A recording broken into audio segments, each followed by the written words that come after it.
Your Royal Highness, I think everyone's touched on this issue of stigma and how that has to be knocked down first before you can make any progress in these areas.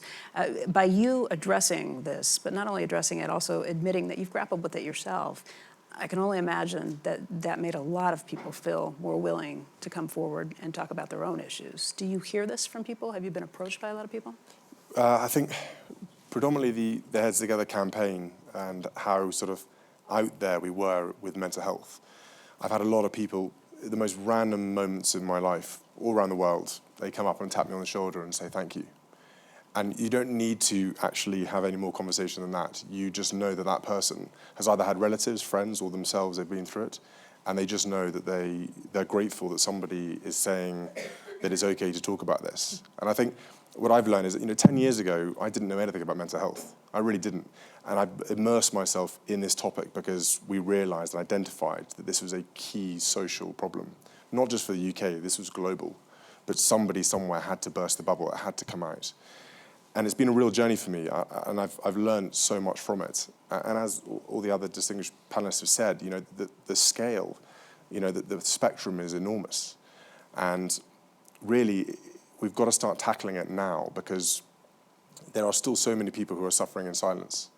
And there's this stigma attached to mental health, which we've got to completely obliterate before we can progress to the next stage.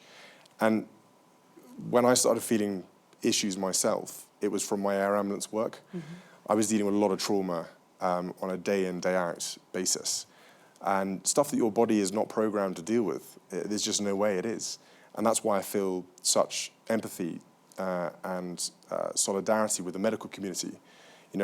Yes, it's a job, and they go on about how it's a job, but my goodness, they do a very, very hard job every single day. And someone described to me who is suffering themselves in the medical community that you have a suit of armor on. You deal with the job every day. You deal with children being very sick. You deal with elderly people, whatever it might be. But something in the day comes along that is closely related to your own personal life, and that really takes you over a line. It's only natural. You're human.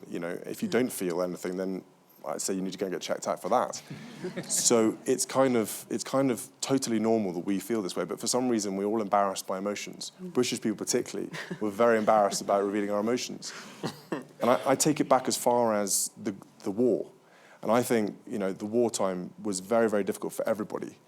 And people dealing with their own ways, losing so many loved ones and dealing with such horrendous circumstances that no matter how much you could talk, you were never going to fix the issue. It was so destructive and devastating that I think a whole generation just decided that this was the best way of dealing with it. They then completely by accident passed that on to the next generation. We all learn from our parents. We all learn from how they deal with things. So a whole generation then inherited that this was the way you deal with problems. You don't talk about them. And I think now there's a generation here that are finally realizing that this is not normal. We should talk about it and we should get over it. And that's why it's fantastic that people like the Prime Minister of New Zealand, she understands and she gets this, that this is a generational issue and that we've got to start tackling it now so that our children and our grandchildren don't have to go through this sort of process and they can be a lot more open about it. Was there a particular incident at work that really made you think this hit home in such a hard way? Yeah, and I still find it very difficult to talk about it. I get very emotional about it because it relates very closely to my children. And so it is very, very hard to talk about it. And lots of people in the medical community have these particular cases where I don't think you ever get over it because you go through someone else's pain and you live with it. And I just felt that the most important was understanding and realizing that it was there. And I think if I hadn't been doing what I was doing, I might have gone into my shell a bit and gone, I can deal with this myself. And then potentially down the line, it manifests itself in a much worse situation. So I very much felt that this was an important thing. And we talk about it with my colleagues and other guys and girls there. And as a team, you draw it out and you debrief about it. And the whole team was very affected by this one particular job. And you manage it that way. And I know that if I hadn't taken the action that I did then, I would have definitely gone down a slippery slope and I would have been dealing with mental illness on a different level.